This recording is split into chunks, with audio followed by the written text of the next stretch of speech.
Welcome back everyone in the next tutorial class of Basic Mathematics. Topic of our today's lecture is examples based on trigonometric function of allied angle. Let's see the course outcome. Apply the rules and formula of trigonometry to solve elementary engineering problems. So, what are the learning outcomes? So, after watching this video, you will be able to know the concept of trigonometric function of allied angle and examples based on it. आज का ये lecture देखने के बाद आप लोग को allied angle क्या होता है और उसके ऊपर के बेस्ड एग्जाम्पल्स किस तरह से सॉल्व किए जाते हैं ये अच्छे से समझ में आ जाएगा. So let's start today's class. आज हम क्या करने वाले हैं, जो हमने लास्ट लेक्चर में पढ़ा उसी तरह के कुछ और एग्जाम्पल हम आज भी सॉल्व करना सीख रहे हैं. ठीक है, लास्ट लेक्चर में जो हमने देखा है वही हम ये वाले लेक्चर में भी पढ़ने वाले हैं, बट थोड़े से नंबर्स कैसे हैं, बड़े नंबर्स का देखने वाले हैं आज. Okay, without using calculator find the value of. जैसे कि मैंने आप लोग को लास्ट लेक्चर में बताया था कि आप लोग कैलकुलेटर में डालकर भी आंसर टैली कर सकते हो और एमसीक्यू पैटर्न में ये क्वेश्चन आए तो डायरेक्टली कैलकुलेटर में डालकर आंसर टिक मार्क कर सकते हो. बट थ्योरी एग्ज़ाम में ऐसा अलाउ नहीं है. थ्योरी एग्ज़ाम में step by step he solve करना पड़ता है. ओके, तो देखिए इसका सोल्यूशन देखते हैं. क्या दिया हुआ है, cos 3660 डिग्री. बहुत ही बड़ा नंबर है बच्चों. समझ में आया क्या कौन सा नंबर लिखा है? देखिए क्या लिखा हुआ है, cos ये हमारा 0 डिग्री रहता है, ये 90 डिग्री. इसका मतलब कि π/2 रेडियन. 180 डिग्री तो पाई रेडियन. 270 डिग्री तो 3π/2 रेडियन. और ये सर्कल कंप्लीट किया तो हो जाता है हमारा 360 डिग्री, जिसे हम कहते हैं 2π रेडियन. ओके, तो यहाँ पर भी देखिए 3660 लिखा है, तो 3600 प्लस 60 लिख सकते हैं क्या? इन दोनों का प्लस करो, 0 + 0 0, 0 + 6 6, 36 एज इट इज. ठीक है, आपको स्प्लिट करना अच्छे से आना चाहिए. ठीक है, अब मैंने इसी तरह से स्प्लिट क्यों किया, देखिए क्योंकि हमारे पास यहाँ पे क्या है 360. अब देखिए ये क्या है आपका 360. अगर आप ये 360 में मल्टीप्लाई बाय 10 करोगे, 360 मल्टीप्लाई बाय 10 करोगे तो क्या मिल जाएगा आपको, 3600 मिलेगा. 3600, इसीलिए हमने क्या किया, उसे इस तरह से सॉल्व किया. ओके, तो देखिए ये क्या हो जाएगा, cos 10 multiply by 360 degree. Okay, plus 60 degree. cos, अब यहाँ पर क्या लिखा हुआ है, ये क्या है आपका 360 मतलब 2π है. 360 का मतलब क्या हुआ 2π, और ये 10 है, 10 × 2π प्लस 60 डिग्री. 360 में प्लस कुछ भी करने पर, इसका मतलब कि 2π में प्लस करेंगे तो कौन से क्वाड्रेंट में आता है, फर्स्ट क्वाड्रेंट में. लेकिन 2π सिर्फ एक बार है क्या, नहीं, कितने टाइम्स है, 10 टाइम. एक राउंड में वो यहाँ आया तो फर्स्ट क्वाड्रेंट में गया, दूसरे राउंड में भी फर्स्ट क्वाड्रेंट में, तीसरे राउंड में भी फर्स्ट क्वाड्रेंट में. ऐसे कितने भी राउंड करेंगे, 10 राउंड भी करेगा तो कौन से क्वाड्रेंट में आएगा, वह कौन से क्वाड्रेंट में आएगा, फर्स्ट क्वाड्रेंट में ही आएगा. कौन से क्वाड्रेंट में आएगा, फर्स्ट क्वाड्रेंट में ही आएगा. और यहाँ पर पाई के नीचे डिनोमिनेटर में 2 नहीं है, तो जो ट्रिग्नोमेट्रिक टर्म है वही ट्रिग्नोमेट्रिक टर्म आएगा. यहाँ जो एंगल लिखा है वो यहाँ पर एंगल आ जाएगा।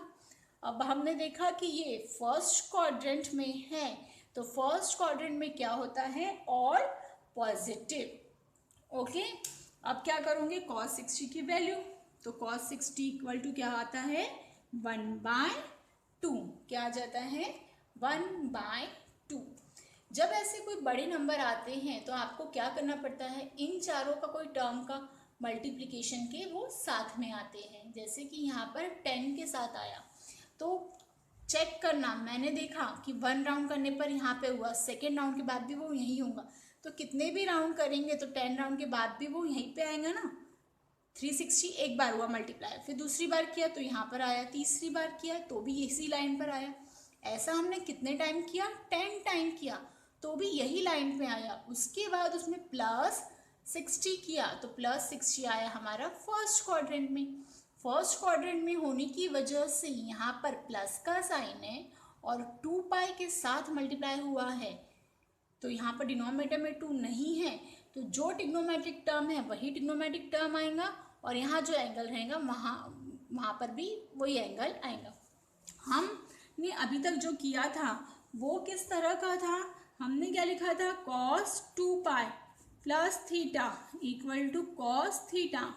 अब इसके साथ में कोई मतलब यहाँ कोई नंबर नहीं, तो कैसे 1 के साथ मल्टीप्लाई हुआ था, 1 × 2π, वैसे 2 × 2π भी हो सकता है, 3 × 2π भी हो सकता है। ठीक है, इस तरह से कोई भी नंबर मल्टीप्लाई हो सकता है। जनरल केस में आप बोलो तो 2nπ + theta equal to cos theta.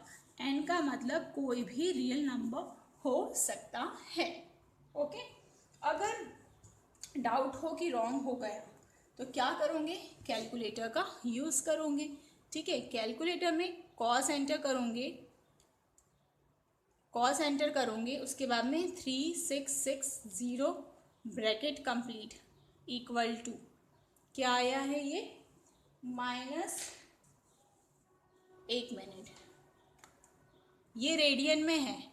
देखिए यहाँ पर ऐसा क्यों हुआ, आप ध्यान देंगे सभी, क्योंकि अभी जो कैलकुलेटर है वो रेडियन में है, और मैं जो डाल रही हूँ वो किस चीज़ के लिए है, डिग्री के लिए है, इसलिए आंसर क्या बताया, रॉन्ग। तो सब में पहले क्या करूँगी, शिफ्ट की बटन के साथ मोड की बटन दबा के 3 नंबर की बटन मैंने प्रेस किया तो ये डिग्री में कन्वर्ट हो गया। ओके, अब हम एंटर करते हैं cos 3660 bracket complete equal to 1/2। आया समझ में? हाँ, तो ये भी बहुत ध्यान देने की बात है कि आपका कैलकुलेटर डिग्री में है कि रेडियंट में है। ओके, वन मोर एग्जाम्पल देखते हैं। Without using calculator find the value of, फिर से हमें कैलकुलेटर का बिना यूज़ किए इसकी वैल्यू फाइंड आउट करनी है। अभी तक हम सिर्फ एक एक ट्रिग्नोमेट्री टर्म की वैल्यू फाइंड आउट कर रहे थे। अब यहाँ पर उन्होंने एक साथ में 3-4 ट्रिग्नोमेट्री के टर्म दिए हैं, उनके बीच में प्लस और माइनस का साइन दिया है। ओके, तो अब हम इसे सॉल्व करते हैं। Sine 150 degree -tan 315 degree plus cos 300 degree plus sec square 360 degree. किस तरह से हम इसे सॉल्व कर सकते हैं? हमें इसे सॉल्व करने के लिए फिर से वही सेम कंसेप्ट का यूज करना है। ठीक है, कुछ भी डिफरेंट या नया इसमें नहीं है। ओके, तो हम क्या करेंगे, अब एक एक टर्म लेते जाएंगे और उनकी वैल्यू फाइंड आउट कर लेंगे, और फिर वो वैल्यूज़ को यहाँ पर रख के उसमें जो प्लस माइनस करना है वो कर लेंगे। ठीक है, तो हमारी सब में पहली वैल्यू क्या है, यहाँ पर हमें सब में पहले क्या फाइंड करना है, हमें साइन 150 की वैल्यू फाइंड आउट करना है। ठीक है, तो पहला हम देखिए इसमें कौन सा टर्म है हमारा, साइन 150। तो इसे सॉल्व करने के लिए आपको, जब भी आप लोग सॉल्व करेंगे आपको क्या लगेंगे, क्वाड्रेंट की ज़रूरत। ठीक है, तो हमेशा ये क्वाड्रेंट आपको पहले बनाना पड़ेगा। 270, 3π/2 और 360 डिग्री इक्वल टू 2π।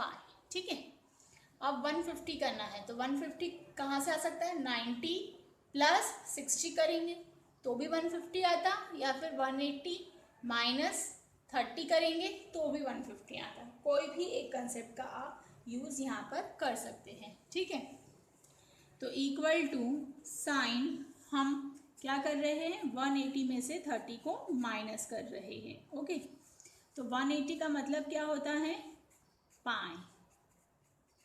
ओके, और पाई आया तो जो ट्रिग्नोमेट्रिक टर्म है वही ट्रिग्नोमेट्रिक का टर्म रहेगा, एंगल 30 डिग्री हो जाएगा। और पाई माइनस थीटा किया, इसका मतलब कौन से क्वाड्रेंट में आया, सेकेंड क्वाड्रेंट में। और सेकेंड क्वाड्रेंट में क्या पॉजिटिव होता है, एड शुगर, शुगर की स्पेलिंग एस से, तो सेकेंड क्वाड्रेंट में साइन पॉजिटिव होता है और यहाँ पर भी साइन ही है, इसका मतलब हमारा ये टर्म क्या रहेगा, पॉजिटिव रहेगा। और साइन 130 की वैल्यू होप्सो आप सभी को पता ही होंगी, वो क्या रहेंगी, 1/2। ओके, इसके बाद नेक्स्ट टर्म फाइंड आउट करना। ठीक है, नेक्स्ट वाली वैल्यू क्या है, नेक्स्ट है 10 315 डिग्री। अब 315 है तो 315 के लिए आप लोग क्या करोगे, 360 में से अगर हमने 45 माइनस किया तो क्या आएगा, 315। कोई भी तरीका आप लोग यूज़ कर सकते हैं।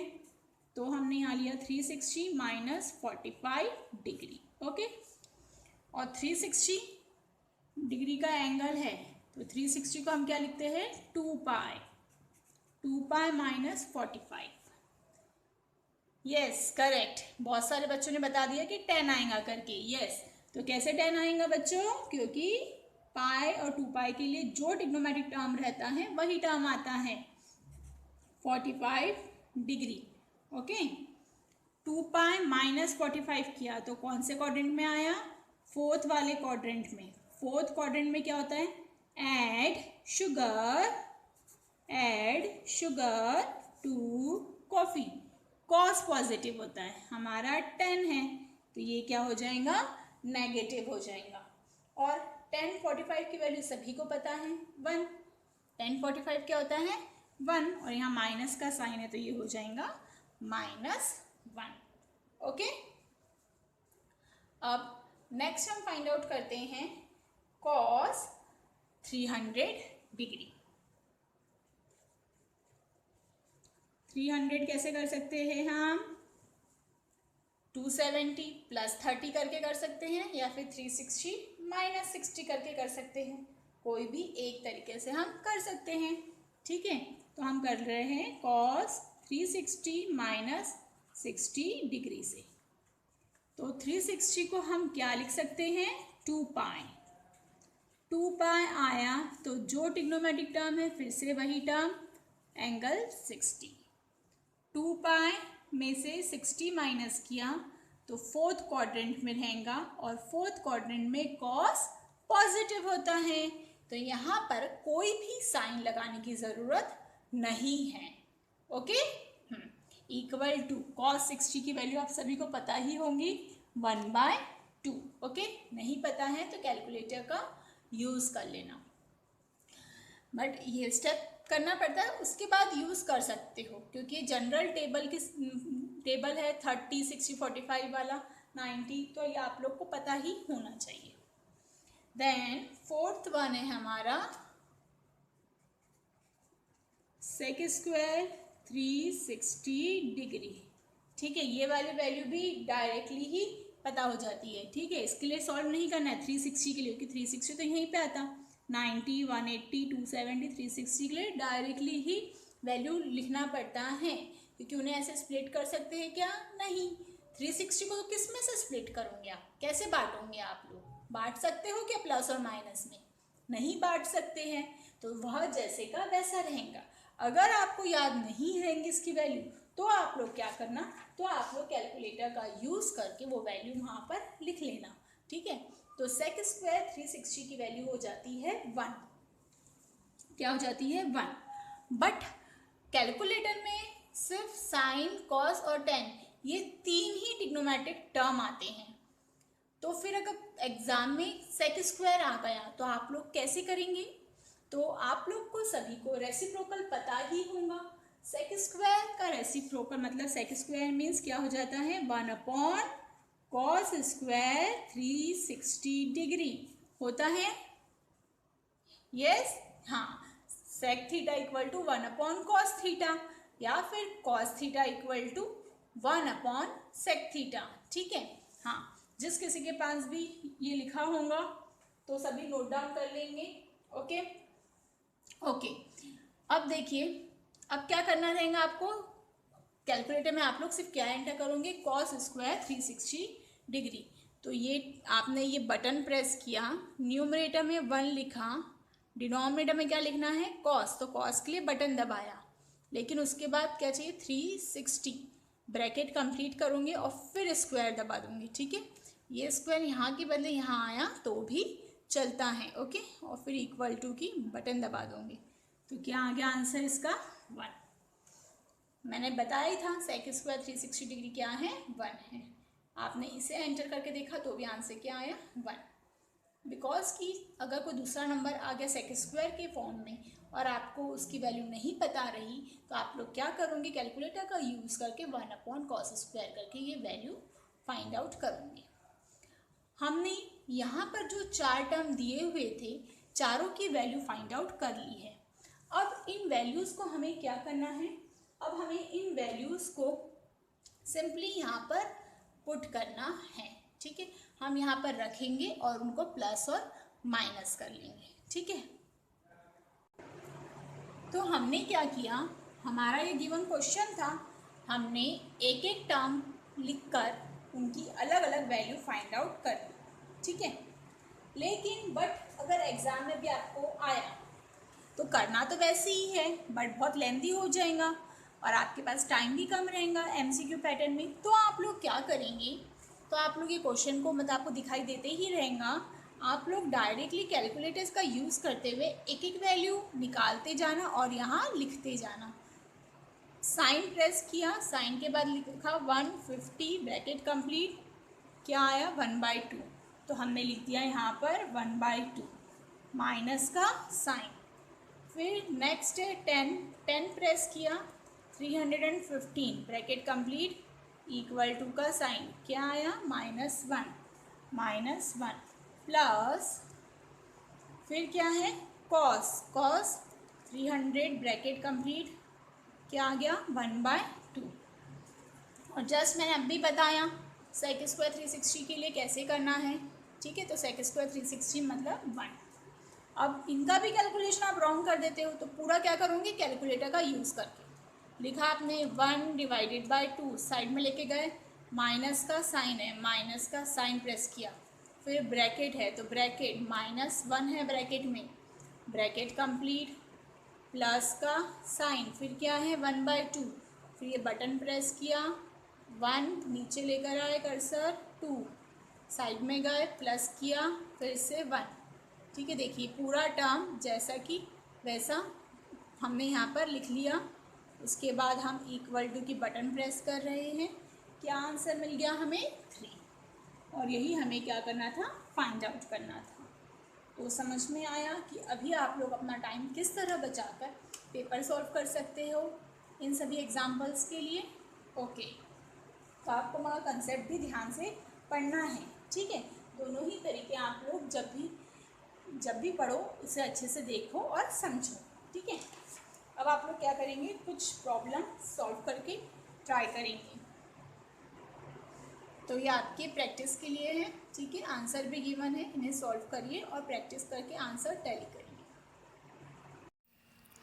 Our upcoming topic is examples based on trigonometric functions of allied angles. Thank you for watching this video.